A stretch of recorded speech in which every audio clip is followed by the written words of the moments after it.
아는 교회 오신 우리 모든 성도님들을 사랑하고 축복합니다. 2024년도 2월 마지막 주 아는 공동체에게 주신 하나님의 말씀은 여호수아서 8장 1절에서 2절 말씀입니다. 오늘 주신 말씀을 가지고 하나님의 은혜를 나누도록 하겠습니다. 구약 성경 가운데 창세기, 출애굽기, 레위기, 민수기, 신명기를 모세 오경이라고 합니다.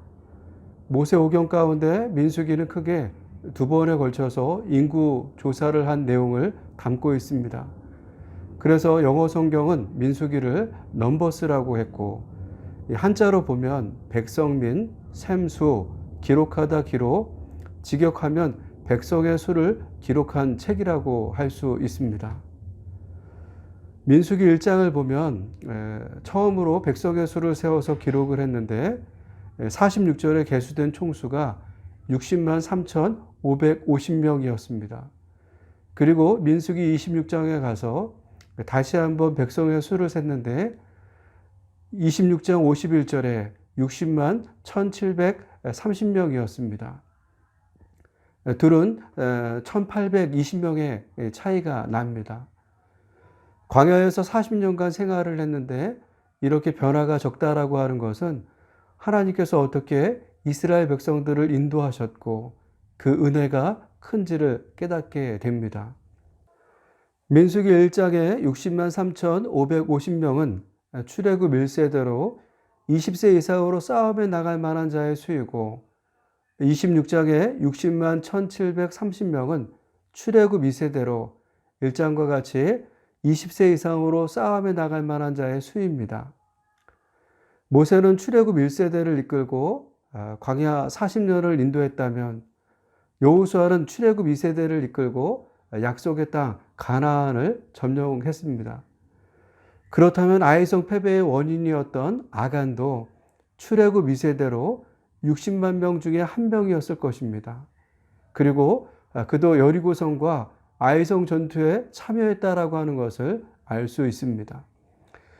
이스라엘 백성들은 여리고성을 아무 희생 없이 점령을 했습니다. 그런 후 아이성을 만났을 때 쉽게 점령할 수 있을 것이라고 생각을 했습니다. 하지만 그들의 생각과 달리 큰 패배를 경험했습니다. 무려 36명이나 희생당하는 아픔을 겪어야 했습니다. 그때 여호수아와 장로들은 옷을 찢고 티끌을 머리에 쓰고 해가 저물 무렵까지 하나님께 울부짖었습니다. 그때 하나님은 여호수아에게 말씀하셨습니다. 아이성에서 너희가 패한 것은 너희 중에 누군가가 나의 말을 어겼기 때문이다. 그러니 그를 찾아내고 너희 중에서 제거해라. 내일 아침 이스라엘 백성들을 거룩하게 하고 모이게 하여라. 내가 주사위를 돌릴 텐데 뽑힌 지파, 족속, 가족을 앞으로 나오게 하고 그 뽑힌 가족을 너희 중에서 멸해라. 그래야 내가 너희와 함께 할 것이다. 우리가 잘 알고 있듯 이스라엘 백성들이 하나님의 말씀을 어긴 것은 그들이 여리고성 전투에서 승리를 한 후 전리품을 처리하는 과정에서 생긴 것이었습니다. 보편적으로 전쟁에서 승리하면 전리품이 생깁니다. 그런데 과거의 경험을 보면 전쟁에 나갔던 군인들과 일반 백성들에게 그 전리품이 돌아갔던 것을 알 수 있습니다. 민수기 31장 27절과 38절의 말씀입니다. 그 얻은 물건을 반분하여 그 절반은 전쟁에 나갔던 군인들에게 주고 절반은 회중에게 주고 전쟁에 나갔던 군인들은 사람이나 소나 나귀나 양떼의 500분의 1을 여호와께 드릴지니라. 민수기 31장 27절의 말씀은 이스라엘 백성들이 미디안과의 전쟁에서 승리한 후 전리품이 어떻게 처리해야 하는지 하나님께서 알려주신 말씀입니다. 이 말씀을 보면 전리품의 절반은 전쟁에 참여했던 군인들에게 돌아갔고 나머지 절반은 회중이 받은 것을 볼 수 있습니다. 그리고 28절의 말씀처럼 군인들이 취했던 전리품 중에 500분의 1을 하나님은 받으셨습니다. 이것이 과거 전리품을 처리하는 방식이었습니다. 그런데 이번 여리고성을 점령할 때는 과거의 방식과는 전혀 다른 방식으로 모든 은, 금, 동, 철을 하나님께 드리고 남녀노소, 소, 양, 나귀는 진멸하라고 하셨습니다. 그런데 안타깝게도 이 말씀을 아간이 어긴 것입니다. 어떻게 보면 아간은 미디안과의 전쟁에서 승리한 후 얻은 전리품 처리를 경험했던 세대입니다. 그러다 보니 이번 여리고성을 점령할 때도 나름대로 기대하는 마음으로 참여했을 것입니다. 그런데 그의 기대와 달리 이번에는 자신에게 돌아올 몫이 없다라고 하는 말에 크게 실망했을 것입니다. 그리고 그의 마음이 크게 흔들린 것 같습니다. 누구에게나 양심이 있습니다. 아간의 양심이 여리고성을 점령하는 가운데 요동친 것 같습니다. 말씀을 따라야 하나 아니면 일부는 취할까? 선택의 갈림길에서 아간은 일부를 취하기로 했습니다. 시날산의 다채로운 모양이 수놓아져 있는 외투와 은과 금덩이가 눈에 들어왔기 때문입니다. 그는 자신의 장막 밑에 숨겨놓으면 아무도 모를 것으로 생각했습니다. 아간의 생각처럼 이스라엘 백성들 가운데 그 누구도 아간이 한 행동을 몰랐습니다. 그런데 한 분은 알고 계셨습니다. 하나님은 아셨습니다. 사랑하는 여러분, 우리는 하나님을 어떻게 부릅니까? 아버지로 부릅니다. 그러다 보니 가끔은 하나님을 가정에 계신 육신의 아버지처럼 생각할 때가 있습니다. 육신의 아버지처럼 친숙한 존재로 생각하는 일은 좋은 일입니다. 하지만 이것을 다른 관점으로 보면 마치 하나님을 무능력한 분으로 생각할 수도 있습니다. 왜냐하면 가정에 계신 우리 아버지는 여러분이 방의 문을 잠그고 어떠한 일을 하면 아무것도 알지 못합니다. 여러분들이 외출을 해서 누구를 만나고 무엇을 해도 육신의 아버지는 아무것도 알지 못합니다. 따라서 하나님도 그런 분으로 오해할 수 있다는 것입니다.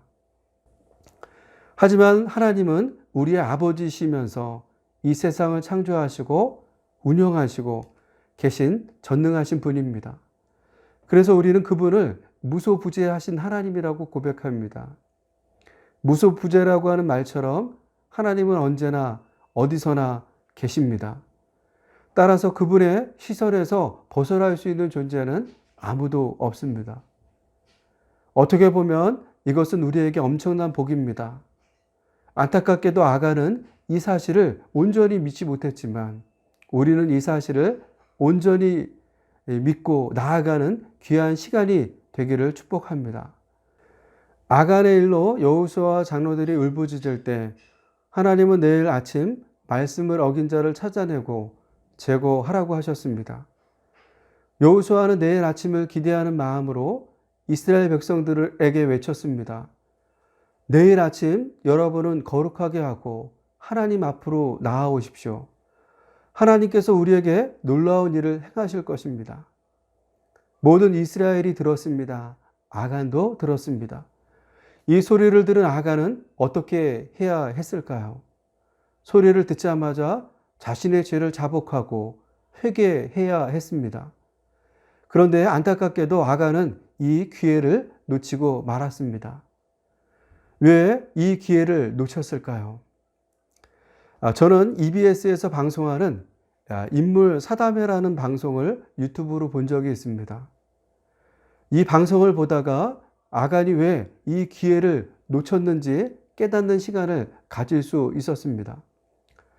언제 방송했는지 모르지만 제 7화였습니다.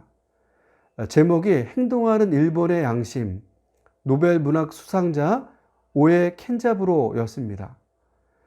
방송 제목처럼 오에 켄자부로의 인물에 대해서 출연자들이 우리가 알지 못하던 밀도 깊은 사담을 나눕니다. 이 사담이 다 끝나갈 무렵 MC와 게스트가 마지막으로 한마디씩 나누는데 게스트 가운데 한 분인 김중혁 작가의 말이 제 마음 깊이 남았습니다. 그는 오에 켄자부로의 인물에 대해 다음과 같은 말을 했습니다. 오에 켄자부로는 일본인의 수치심을 부끄러워하는 작가인 것 같다. 여러분, 부끄러움과 수치심이라는 단어를 아십니까? 부끄러움은 내가 한 일에 대한 감정을 말하는 것이라고 하면, 수치심은 나의 부끄러운 것을 남이 알았을 때 느끼는 감정을 말합니다. 김중혁 작가는 오에 켄자부로가 일본인들은 자신이 한 부끄러운 짓을 다른 사람들이 알아서 생긴 수치심을 부끄러워한다는 것입니다. 저는 아간도 이러한 수치심이라는 감정 때문에 회개의 기회를 놓쳤다고 생각합니다. 아간은 본인이 했던 죄를 자복하고 회개하면 자신이 한 부끄러운 짓을 다른 사람들이 알 수 있게 된다고 생각했습니다. 그리고 그것 때문에 생기게 될 수치심에 더 깊이 숨기려고 했는지 모릅니다. 그래서 내일 아침까지라는 시간이 주어졌음에도 전쟁에 참여했던 사람이 60만 명이나 되었으니 그 숫자에 숨으면 아무도 모를 것으로 생각했는지도 모릅니다. 사랑하는 여러분, 우리는 연약한 존재들입니다. 우리는 완전하지 않습니다. 넘어질 수도 있고 쓰러질 수도 있습니다. 우리의 연약함을 나는 알아도 누군가에게 드러낸다라고 하는 것은 결코 쉽지 않은 일입니다. 마치 이런 것이 드러남으로 발가벗긴 듯 수치스러움을 느낄 수도 있습니다. 하지만 이러한 연약함을 고백할 수 있는 공동체가 있고 언제든지 나눌 수 있다면 우리는 똑같은 죄로 인해서 반복적으로 넘어지는 일은 없을 것입니다. 저는 우리 아는 교회가 이러한 공동체가 되기를 축복합니다. 하나님의 은혜로 이스라엘 백성들에게 생겼던 문제가 잘 해결됐습니다. 이제 다시 아이성을 공격해야 합니다. 이때 하나님은 여호수아를 찾아오셔서 말씀했습니다. 오늘 본문 1절 말씀입니다. 여호와께서 여호수아에게 이르실 때 두려워하지 말라, 놀라지 말라. 군사를 다 거느리고 일어나 아이로 올라가라. 보라, 내가 아이 왕과 그의 백성과 그의 성읍과 그의 땅을 다 내 손에 넘겨 주었으니. 하나님은 여호수아에게 두려워하지 말라, 놀라지 말라고 하셨습니다. 여호수아에게 있어서 아이성 패배는 생각보다 큰 충격이었던 것 같습니다. 여호수아가 하나님께 울부짖으며 기도할 때도 아이성 패배는 곧 그들의 멸망이었고 지도자로서 명예의 훼손이었으며 하나님의 명성을 떨어뜨릴 만큼 엄청난 사건이었습니다 라고 말할 정도로 아이성 패배는 큰 충격의 사건이었습니다. 그렇게 두려울 수밖에 없었습니다. 이런 여호수아에게 하나님은 다시금 찾아오셔서 위로하며 용기를 북돋아 주고 계신 것입니다. 하나님은 여호수아의 마음을 아셨던 것처럼 언제나 우리의 마음과 생각을 아시는 분입니다. 우리가 용기를 잃고 주저앉아 있으면 찾아오셔서 일으켜 주십니다. 우리가 낙심하여 마음이 무너졌을 때면 찾아오셔서 무너진 마음을 강하게 세워주시는 분입니다. 그러한 주님이 언제나 우리와 함께 하신다라고 하는 것은 엄청난 복인 줄 믿습니다. 그러면서 하나님께서 아이성을 이스라엘 백성들의 손에 주었으니 아이성으로 올라가라고 하십니다. 그리고 어떻게 하라고 하셨습니까? 오늘 본문 2절 말씀입니다. 너는 여리고와 그 왕에게 행한 것 같이 아이와 그 왕에게 행하되 오직 거기서 탈취할 물건과 가축은 스스로 가지라. 너희는 아이성 뒤에 복병을 둘지니라 하시니. 하나님은 이스라엘 백성들에게 아이성을 점령할 때 여리고성 점령하듯 할 것이라고 하셨습니다. 그리고 이번에는 승리의 전리품을 그들이 취해도 된다고 하셨습니다. 그러면서 아이성 뒤에 복병을 두는 새로운 전술도 말씀하십니다. 여호수아는 이 말씀을 붙잡고 3만 명의 병사를 뽑아 아이성 뒤에 복병을 두었습니다. 그리고 다른 모든 병사는 여호수아를 따라 아이성을 향해 나아갔습니다. 아이성 병사들은 자신들 앞에 다시 나타난 이스라엘 병사들을 보고 놀라거나 두려워하지 않았습니다. 이전에 큰 승리를 경험했기에 오히려 용기 백배했습니다. 그래서 아이성을 향해 오는 이스라엘 백성들을 향해 주저하지 않고 달려갔습니다. 모든 아이성 병사들이 여호수아를 향해서 달려갔으니 성은 비워질 수밖에 없었습니다. 이때 복병으로 있던 이스라엘 백성들이 아이성으로 들어가 정복할 수 있었습니다. 하나님께서 여호수아에게 주신 전술대로 아이성은 무너진 것입니다. 오늘 우리에게 주신 이 말씀을 묵상하면서 하나님께서 주시는 음성은 무엇입니까? 여러분들에게 들려주시는 주님의 음성은 무엇입니까? 저는 오늘 말씀을 들으면서 여호수아서 8장의 말씀과 7장의 말씀의 분위기가 전혀 다르다라고 하는 것을 생각할 수 있었습니다. 8장은 승리를 했고 7장은 패한 것도 있겠지만 성을 점령하는 과정이 전혀 달라서 놀랐습니다. 7장에서는 아이성을 점령하러 몇 명의 병사들이 올라갔습니까? 3,000명입니다. 그런데 8장에서는 몇 명의 병사들이 올라갔습니까? 복병만 3만 명입니다. 7장에 비해 10배나 많은 숫자입니다. 그런데 복병만 3만 명이었지 여호수아를 따랐던 병사들을 합치면 이스라엘 전 병사가 이 전쟁에 참여한 것을 볼 수 있습니다. 여리고성을 점령할 때처럼 60만 명의 병사들이 이 전투에 참여를 한 것입니다. 그러면서 복병이라는 전술이 새롭게 생겨났습니다. 복병을 두라는 전술은 여호수아의 계획에서 나온 전술이 아닙니다. 하나님께서 여호수아에게 복병을 두라고 말씀해 주신 것입니다. 그래서 새롭게 추가된 전술입니다. 그런데 생각해 보면 하나님은 복병을 두라고 하실 때 몇 명을 어디에 두라고 말씀하지 않으셨습니다. 복병을 두라는 말씀에 여호수아는 생각을 했습니다. 그리고 판단해서 적당하다고 생각했던 숫자가 3만 명이었습니다. 이러한 것을 볼 때 하나님께서 우리와 어떻게 함께 하시는지 다시 한번 생각해 보게 됩니다. 하나님은 어제나 오늘이나 언제나 우리의 삶의 주관자로 함께 하십니다.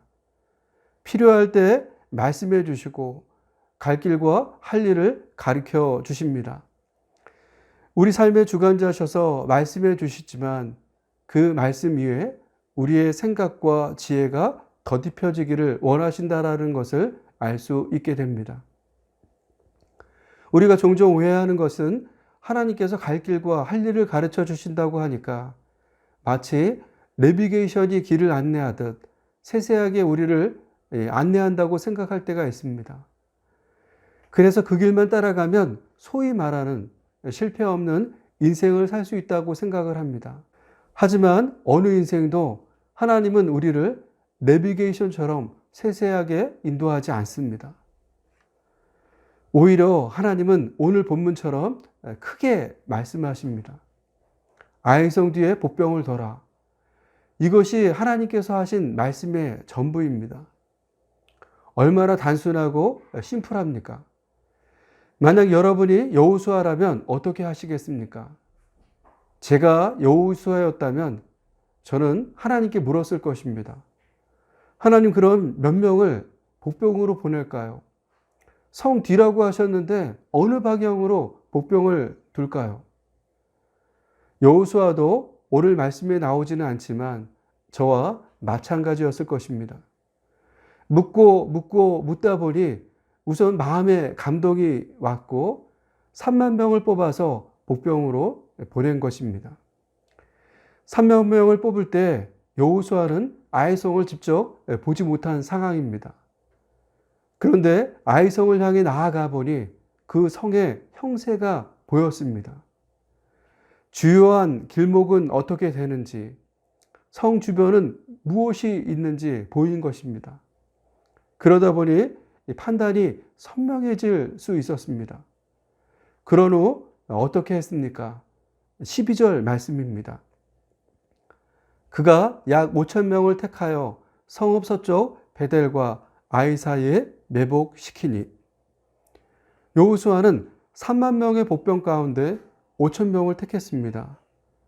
그리고 아이성 서쪽 베델과 아이 사이에 매복시켰고, 하나님께서 세우신 전술대로 아이성을 취할 수 있었습니다. 오늘 우리도 우리 삶의 주관자 되시며 삶을 인도하시는 주님은 큰 그림과 큰 방향으로 말씀하십니다. 그 후부터는 우리는 끊임없이 하나님께 묻고 응답받으며 한 걸음 한 걸음 나아가는 것입니다. 하나님께서 이렇게 하시는 것은 우리가 하나님과 더 깊은 친밀함을 누리게 하시기 위함입니다. 대화하면 할수록 더 잘 이해할 수 있듯 하나님은 우리를 그렇게 인도하시기를 원하십니다. 우리 공동체에 이것이 깨달아지는 은혜가 있기를 축복합니다. 사랑하는 여러분, 저는 오늘 말씀을 묵상하면서 내 삶은 주의 것이라는 찬양이 계속 귓가에 맴돌았습니다. 찬양의 가사처럼 우리 삶은 주의 것입니다. 주님은 우리가 가야 할 길을 잘 아시고 우리의 걸음을 아십니다. 주님은 어둠에서 빛을 내시며 무엇으로 주님을 섬기고 어디로 가야 할지 길을 보이시는 분입니다. 그래서 우리는 이렇게 고백합니다. 내 삶은 주의 것입니다. 따라서 이제부터 온전한 신뢰를 주님께 드리기를 축복합니다. 보이지 않아도 믿음으로 걸으며 주 영광을 바라보며 따라가길 축복합니다.